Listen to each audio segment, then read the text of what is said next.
speak. Hello. Yeah. So I'm going to be continuing with what I was talking about yesterday. And yesterday I was talking about the Gaia, right thing. And that's my usual song. And I think it'll be my usual song for the next few years because there's so much of data available from Gaia and with this thing. So yesterday, basically what I spoke to you all was about EDR3, which is the early data release 3, and basically telling you all the advantages of having the early data release and how by using that, you can actually get much more information than DR2, but there will be also a DR3 and a DR4 and a 5. So with time, the data available from Gaia will be improving. So that's why I said that it is a worth it thing to continue working at least for the next 5 years in Gaia, and that's what I would want to do. So now what I basically want to this thing is that why are we doing all this, right? This is basically to give us an idea of the big picture, right? So what we have over here is a picture of our galaxy where you can see the various components of our galaxy, right? And and you can see various components of our galaxy, right?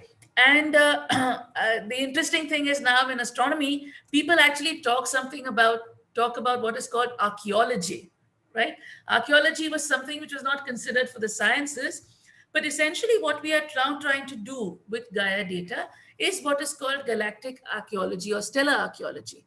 And basically what are we trying to do is we are actually trying to break down the history of our galaxy, right? In the sense, build up the past.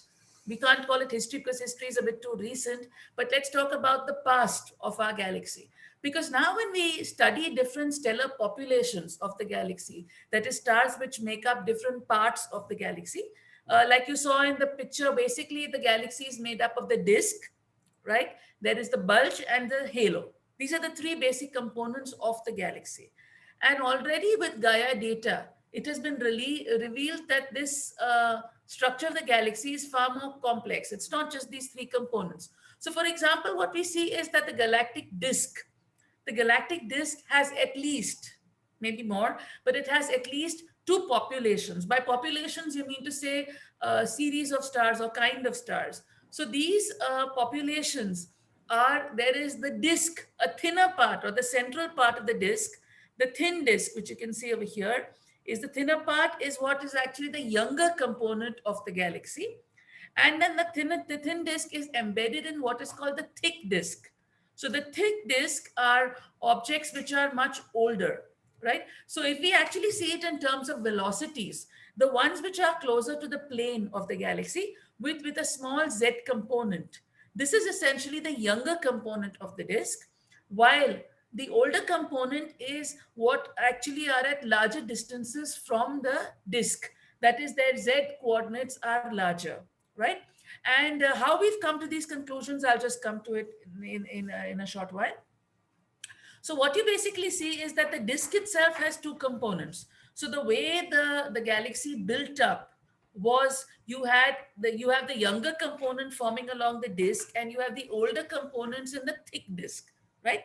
Similarly, the bulge component, right? The bulge component has a slightly opposite kind of a this thing, that the outer part has the older population, and then you have inner disk stars which are a younger population. And according to me, the most interesting part of the galaxy, which we have discovered with Gaia, is the halo of the galaxy. The halo of the galaxy is the most interesting part of the galaxy, though actually, if you see, it's barely 1% of the stars of the galaxy sit in the halo, right? But the halo has revealed something very, very interesting. And the thing is that for example, what you see is that you obviously have an old population of the halo, which is, you know, the globular clusters and stuff like that. But what you see is that the halo has, you can see over here, it's marked There are metal poor globular clusters and there are metal rich globular clusters. Now, metallicity is actually an indicator of oldness, of age, right? So if you have a very pure elemental thing, in the sense metal poor objects, these are the objects which are the oldest objects of the galaxy, while the metal rich ones are the ones which are the younger components, because they are the ones in which there has been much more synthesis, nuclear synthesis taking place, due to which you have heavy elements, right? And therefore, what has been very interesting, but to be discovered about the halo of the galaxy, is that the halo has, like I said, the old population, and there's a large amount of younger population. And basically, that population has come because of accretion. And what do we mean by accretion? Is that the galaxy itself has a whole bunch of satellite galaxies around it, right? There are a very large number of dwarf satellite galaxies around the Milky Way. And what the Milky Way has been doing is, with time, it has literally been gobbling up these other galaxies, right? And these galaxies, which have been gobbled up by by the Milky Way, have literally been ripped off their complete stellar, or partial stellar components, and therefore you have various stellar streams which have been found or in the halo, which can be attributed to different dwarf satellite galaxies, right? So all these satellite galaxies are literally being ripped apart by the Milky Way, and you have various stellar streams from them.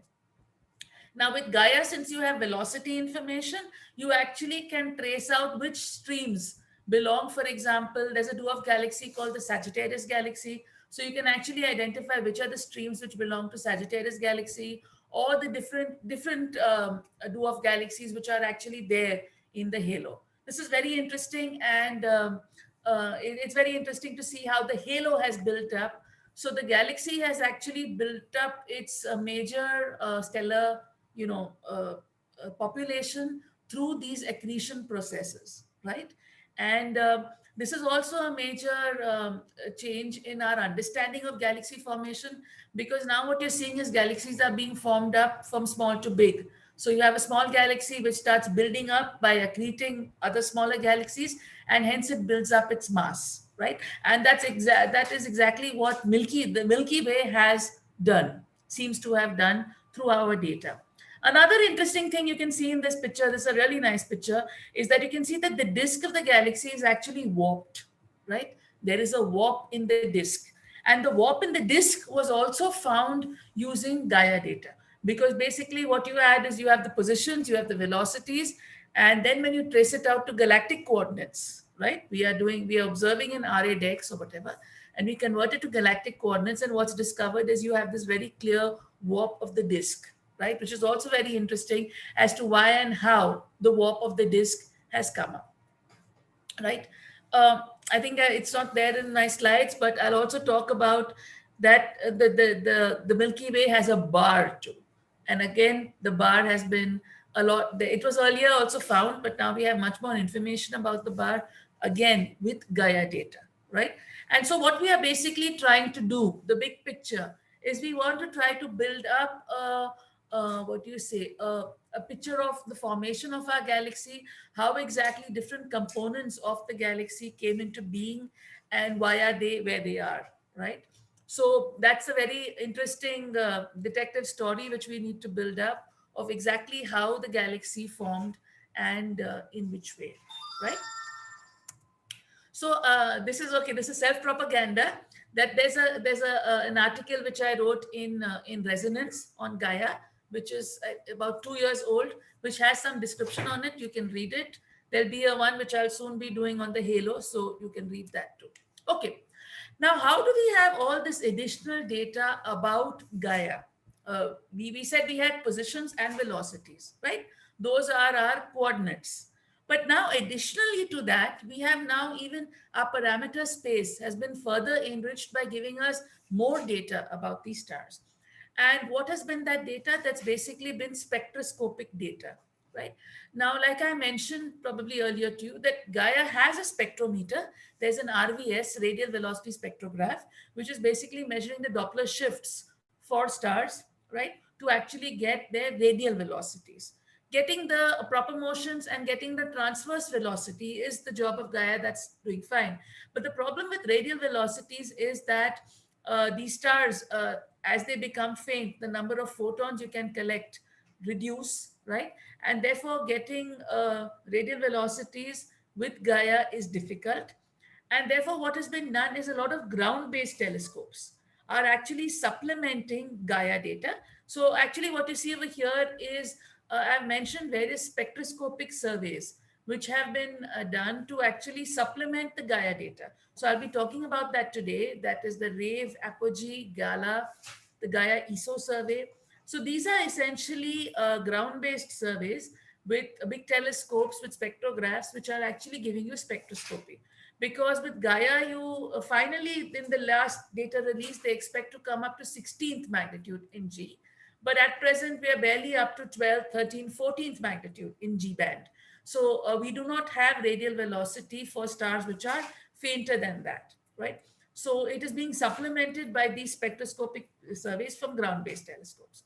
There are also extra surveys which are happening. UKIDS. UKIDS is a near infrared survey. PanSTARRS is in another set of bands. So there's a lot of other supplementary data which is also being generated, which can supplement the data of Gaia. Other than that, there are also various, what do you say, software tools which are being done to actually again supplement Gaia. So, for example, there's a Gaia observation forecast tool, but we also spoke about ESA Sky, right? ESA Sky, and there's another thing called Gaia Sky, which is the specific visualization tool which is built up by ESA, which helps you to actually visualize the Gaia data, as well as something more which I've, this is for spectral analysis, etc. Some more these things. The GUMS is actually creates mock data sets with which you can actually practice your software or run your software before data releases. So GUMS actually gives you mock satellites, mock surveys which can be used. So there are a whole bunch of extra data and tools available with Gaia, right? So I'll come back to Gala. So Gala is actually galactic archaeology with Hermes. Hermes is essentially a spectrograph which is on the Anglo-Australian telescope, which is in Australia, like you can see. And what these telescopes have is that the Gala survey, what it actually does is that at a certain time it gives you spectra for 400 objects. Okay, so there are smart ways of doing that in optical astronomy. Actually, use optical fibers to collect the photons at different locations of your image so that you can get spectra. Okay, so Gala actually gives you, so with the Hermes instrument, you can actually get spectra for 400 objects in 4 wavelength bands. And therefore, you can, with Gala, you can get precise radial velocities and abundances. And what is also important is chemical abundances, right? So in astronomy, there's also a concept which is called chemical tagging.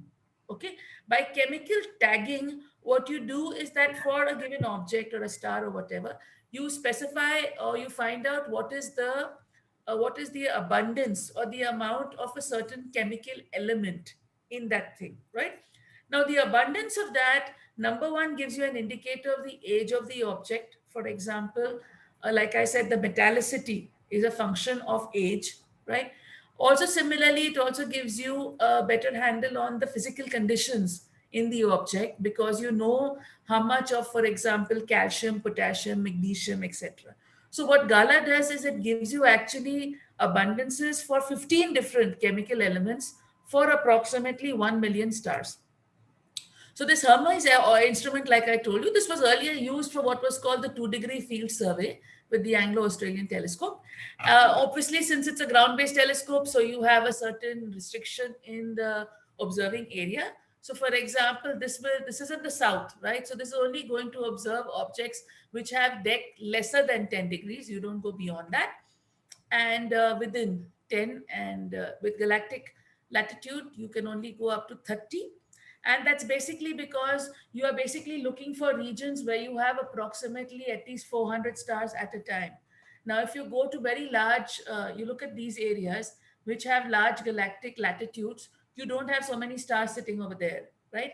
And therefore, what happens is it's not effective or useful to be using this instrument to look at these regions, because when your fiber can collect 400 stars, you won't be collecting 400 stars, right? You'll collect much lesser stars, and therefore it is not used for higher galactic latitudes. So it's typically used for those kind of galactic latitudes. And what is used is, for example, 2MAS or other data catalogs, which are actually used to identify sources for which the spectra are found. So at present, Gala is on its second public data release, which is the DR2 for Gala, which has about 342,000 stars, right? So that would be available.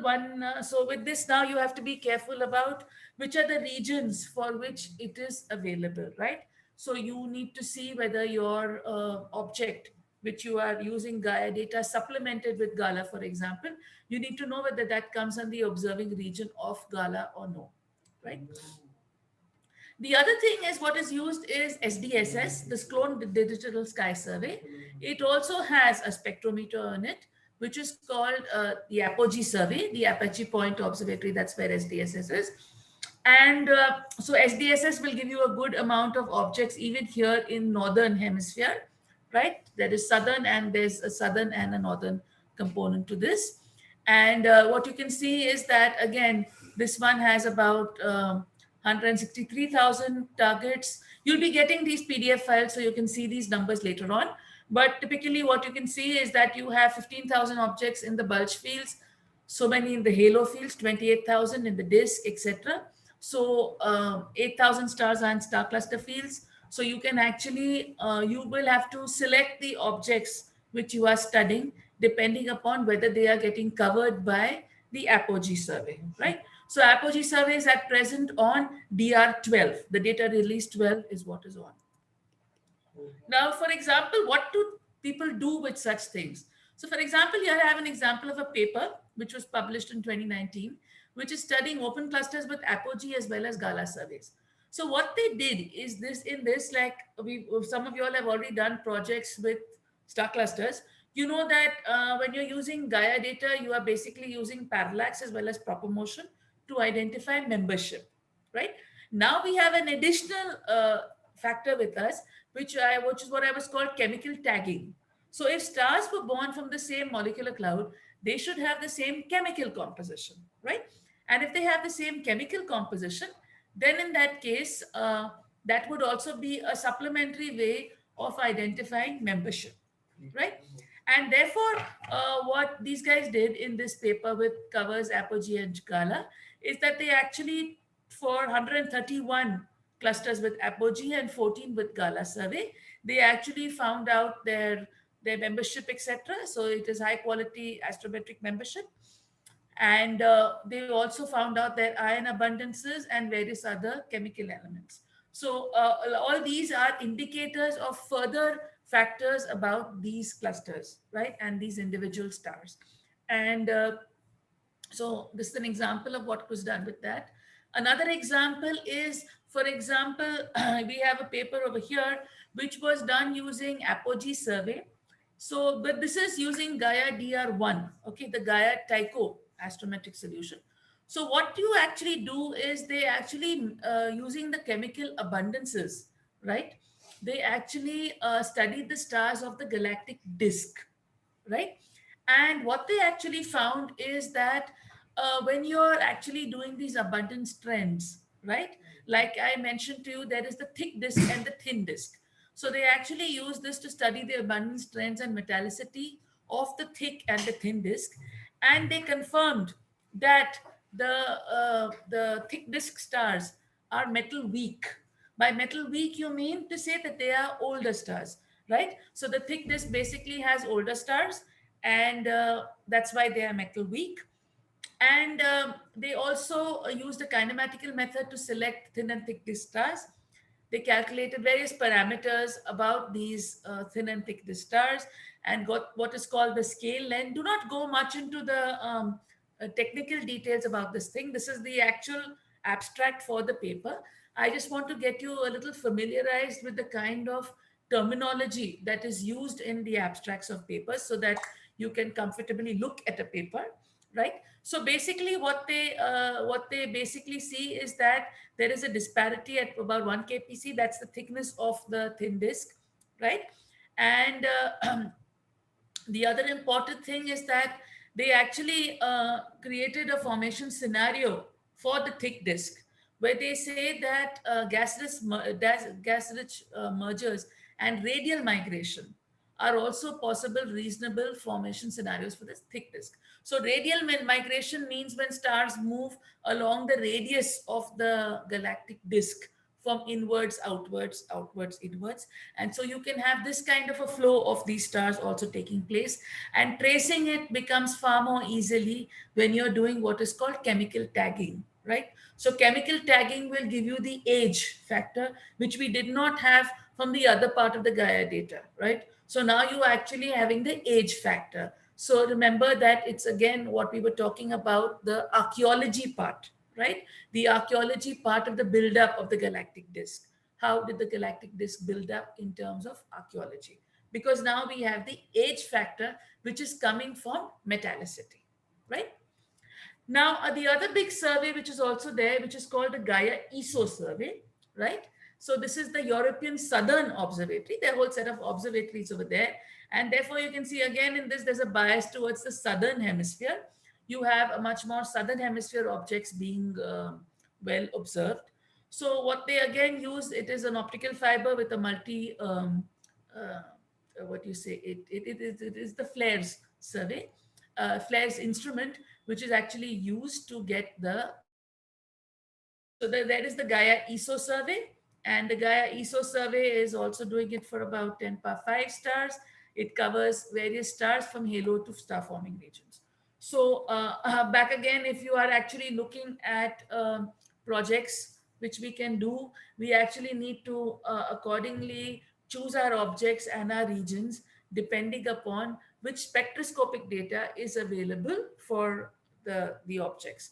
So what I would like to propose for this section is that since the earlier part we actually did basic Gaia things in the sense in astronomy from archival data, now we need to add the spectroscopic content to it, right? And yesterday, Mark Taylor's talk was basically about cross matching, right? And so cross matching is what we basically need to do to actually see how do our, we have to do the cross matching of our Gaia catalog with the spectroscopic survey, right? So that will actually tell us as to which of the objects we are looking at actually has has the data, spectroscopic data, right? Okay. Now another example of things that can be done, so this thing is called the GES survey, the Gaia ESO survey. And the Gaia ESO survey, there's an example over here of a publication that has been done last year using again, you're already aware of how do we actually do membership probabilities based on parallax as well as proper motion, right? And now what we are actually doing is we are actually doing it in terms of with GES spectroscopy. So what they basically did is that they took a sample of 32 open clusters with ages ranging from 1 to 3,800 megayears. And so what they have now done is that they have much better confirmed membership for these clusters, because you actually have the additional data which is coming from spectroscopy. So now there are ways of actually assessing membership probabilities.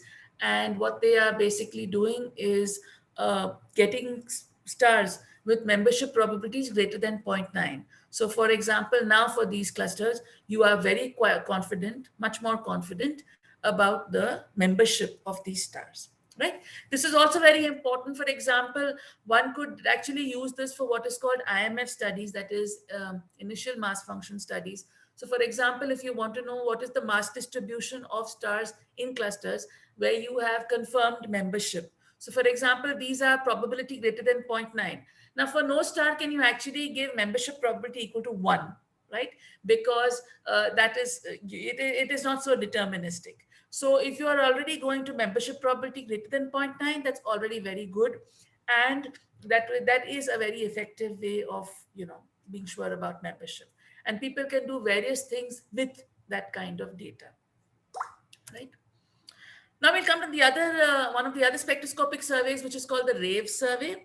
And the RAVE survey is basically just dedicated to doing radial velocity, this thing. But the good thing is this, you can actually download the spectra for stars, right? So what happens is that this is about the 12th magnitude. And if you remember yesterday, Timothy Hamilton, he actually showed us for spectra, how do we find out what is called the FWHM, the full width at half maximum for spectra, right? So what happens is, if you look at these spectra, which you can see over here in this panel, if you remember, see, these are all absorption spectra. He was showing us spectra for AGN, and in AGN, a lot of it is emission spectra. These are absorption spectra, so some of the photons are actually absorbed. But for example, if you have these spectra, you can actually analyze the spectra to find out the full width at half maximum, etc., for each of these spectra, through which you can get out various parameters about these objects, right? About their abundances, about the temperatures, about various other factors, right? So with the RAVE survey, you can actually download spectra for various objects and actually get it. So here there's a plot of this thing, but we won't worry about that. But here you can get much detailed spectra. Now there's yet another paper which I have this thing is that what this is more closer to my heart, because here what you've done is, again, they have studied stars, 23 dwarf stars in 5 young open clusters. These are young ones, as well as another star forming region, which is NGC 2264. And what they actually did is that they specifically held on to the titanium line. Okay, so I was talking about the spectra over here, right? So in the spectra, if you identify a specific line, right, like in this case, if you're picking up the titanium line, so then what they basically did is that they took a combination of the titanium and the iron lines to obtain effective temperatures, as well as infer abundances of all these things, right? And therefore, what they did is that they have made very detailed studies of the chemical compositions and the metal content of these stars which are within the cluster, right? And they actually got the metallicity, right? And therefore, you can actually get, this is called the Fe by H, or the metallicity parameter for objects, which basically which they found out for this thing. So it helps you in further analysis of those open clusters, the fact that you have this. Now, something I just discovered quite relatively recently was there's this Facebook group called Python Hacks for Astronomy, right? And I would suggest to you to join this group. There's also a Python for Astronomy group also, which is also a very nice group, because there are a whole bunch of people working on Python code for astronomy, and amongst themselves they interact, as well as people clear their doubts and questions. Okay, I just see a question over there, so I'll first answer this. Apologies if I missed that, but is there any theory as to why the galaxy's inner disk has younger objects while the inner bulge has older objects? So like I mentioned, it is that there are theories, I think I showed that to you, is that, I'm sorry, yeah. So what you actually see is that people use these theories to actually understand. So what is expected is that there was a gas-rich merger which took place, right?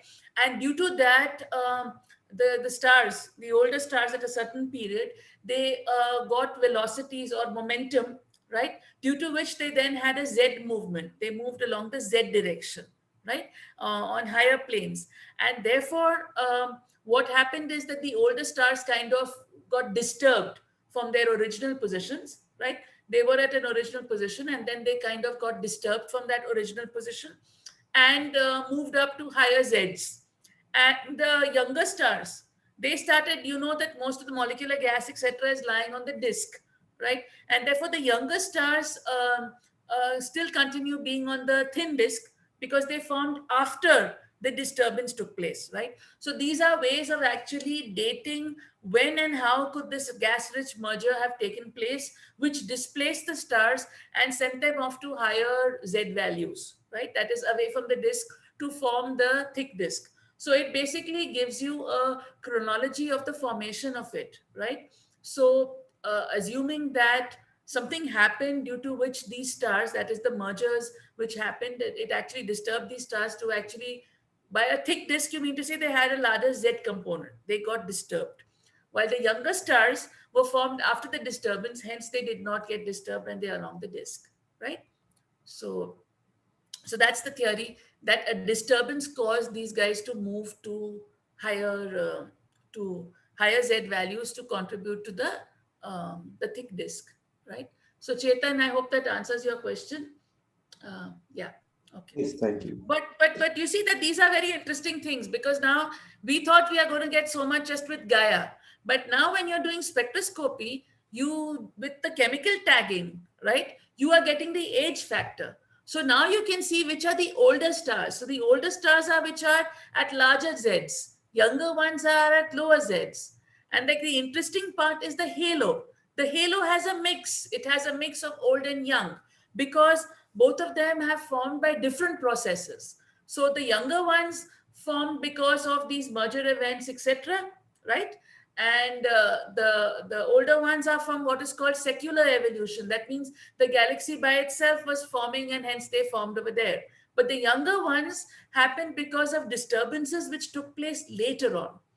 And the interesting thing about it, we don't have time today for that, but the interesting thing about it is that people have actually dated it, that to how many mergers have taken place in the past of the Milky Way, how many mergers have taken place, and at what time periods.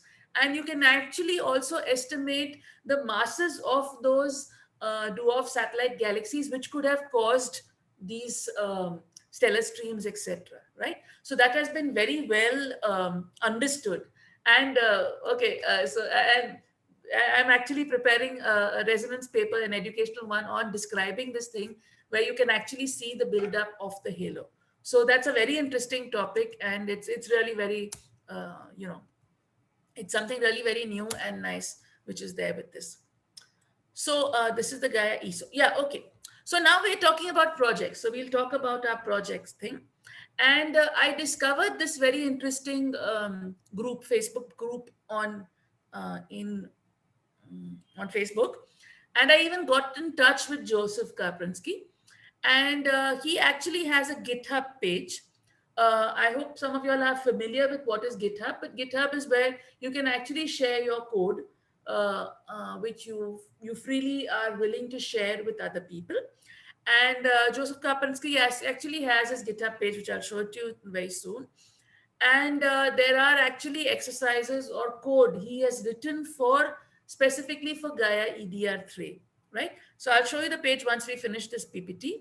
And so he has code actually to do Gaia EDR3 matches with, this is the BOSS survey, there's a SDSS, which is the APOGEE one, Segway. These are other surveys with which you can actually cross-match it using his Python code. Similarly, he has, for example, there is even code for using SDSS to identify red clumped stars in the Gaia DR2 data, as well as with the Gaia DR3. And now I'll exit my presentation, and I will show you his page. Okay, his thing. I had opened it somewhere. I'm sorry for the mess, but just give me a minute, and um, I'll I'll show you this page. I'll share it also with you all, because what I plan and what I would like is that as part of our projects for this thing, let us actually try to work with Python code. In the earlier one, we were dealing more with Topcat, because I thought you were still getting familiar with it. But now we can actually try doing some Python coding. And if you all have, if you need to brush up your Python skills, I would urge you to see our older videos, which are there on Python, right? So I'll just a minute. Yeah, this is it. So I'll give you the link to this page, GitHub page of his, where you can see that here he directly has code, right? And so, for example, the simplest code is, for example, here if you see for open clusters, if you go in for open clusters, you can actually see he has the code over here, and I've opened it over here. So this is for Gala fields, HR diagrams. I hope you all can all see my thing, right? You all can see my, can you see my browser, right? Yes, ma'am. Yes, ma'am. Yeah. So Yes. you have two options. One option is you download his code, the Python notebooks, right, which he has. You all you need to do is to figure out how to tailor this thing. So for example, if you go in, let's go in for open clusters. So you can download it yourself on your system and run it like that. If you want, when you've not downloaded, you don't have a Python install, you can use Google Colab. I hope you all are aware there's what is called Google Colab, which this is Google Colab, and you can actually make yourself an account in Google Colab. The advantage with Google Colab is you do not need to install software. Okay, you create an account and you can open these Python notebooks in Google Colab, right? So if you all are working in a group, you all can exchange your problems, etc., and use Google Colab to actually run the code, right? Then if you don't have all the libraries and all, you may have a problem. You can use it with Google Colab. The other option, like I said, is you use these ones. So for example, this I'm locally running. I've downloaded it locally, and you can actually, I'm not going to do that today because you need to sit and do this yourself. So if you were to run it at home on your own, you will obviously need to have all these packages or modules installed, right? For example, NumPy, Pandas, etc. you'll have, but even stats and various other things. And when you run this itself, you will see that, for example, this one is there. You can run it and you can directly get your plots. So what actually here is he's actually showed you the code which has been used for this paper for 269 Gaia open clusters. Okay, so you can see the list is there over here, and he actually generates these CMDs for these various things. So you can see here is the list. Here is the list of the open clusters which were used in this to get all those plots. And you have to select your target, right? You select your target, and he's taken up a target, for example, Omega Centauri or whatever it is. And you can use your target and do various things, right? This has to be done at an individual basis. So I would urge you to go to the GitHub page and download the data and try to run the Python notebooks. And like I mentioned, the Python notebooks have various features. For example, cross-matching with APOGEE, cross-matching with Gala, and getting HR diagrams.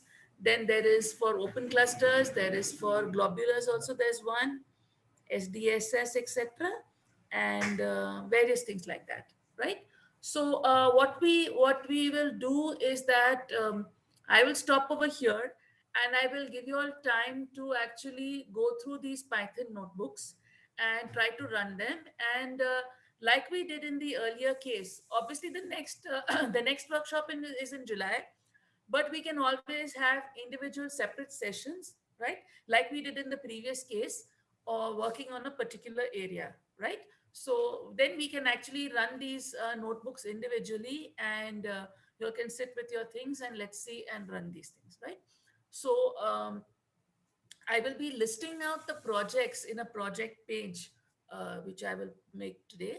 And essentially, I would urge people that in this one, let us try and work more with Python. Topcat is very good. It's very nice. But let us also try to work with Python and use things like this. So like if you remember when you all had your Python and AstroPy classes itself, we were telling you that most of the time with Python, the advantage is you don't have to start from scratch for many things, like even the students who did Kalmagora spin-off tests, etc., the code and all is all available on the net. You just need to tailor it to your use, right? So you need to know Python to that level so that you can tailor it to your use and handle the code. But the best part is in Python is that you don't need to write the code on your own because most of it is already available. Even if you go through the Gaia ESA page itself, right? They have given actual Jupyter notebooks for a lot of processes. Have a look at it yourself, and they are all freely downloadable and usable. You just need to then tailor it to your own requirement, right? So that is the way to go with now when you're doing Python programming. Don't start from scratch. Pick up code from different sources, tailor it as per your use, right? And hence it actually simplifies your process. Similarly, if you're working in Google Colab in a group, then all of you all can contribute to the code and improve on it and various things, right? So I will, by the end of the workshop, I will list the projects and all on our project page. And we will have separate sessions where we will handle these notebooks, etc. Right? I'm not doing that today. I hope I've just convinced you that coupling Gaia data with extra spectroscopic, etc. data is a very important contribution because you're adding one more parameter to that six-dimensional parameter, right? So I'll end over here and questions. Please ask me questions. Any questions?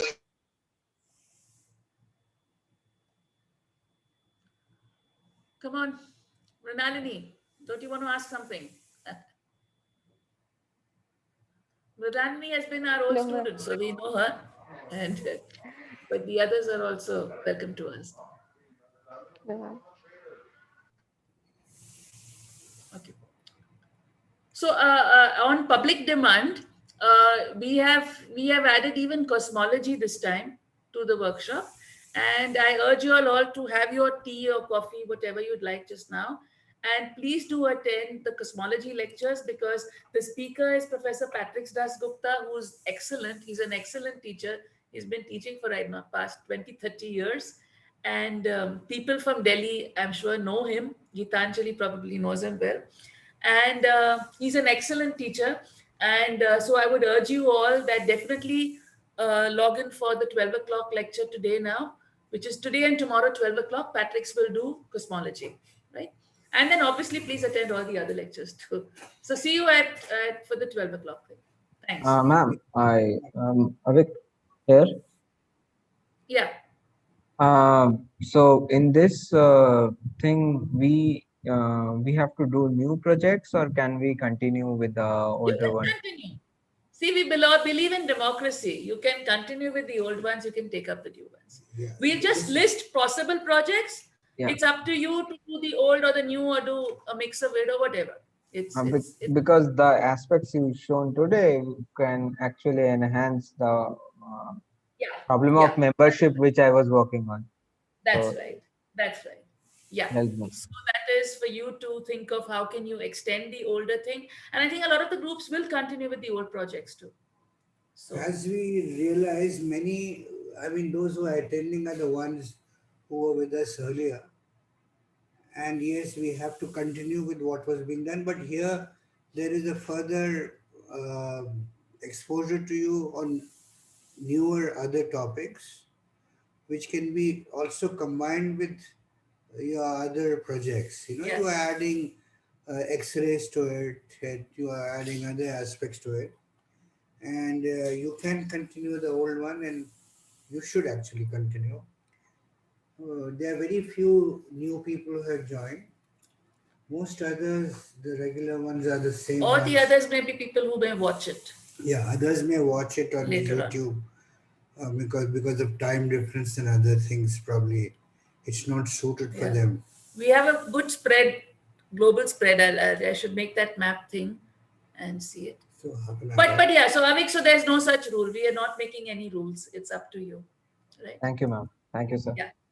Welcome. Yeah. Okay. So we'll break for some time. Yeah. Yeah. 12 o'clock. 12 o'clock Yeah, is we'll Patrick meet at Das 12. Gupta. So please join in. Yeah. Have your chai. Bye-bye.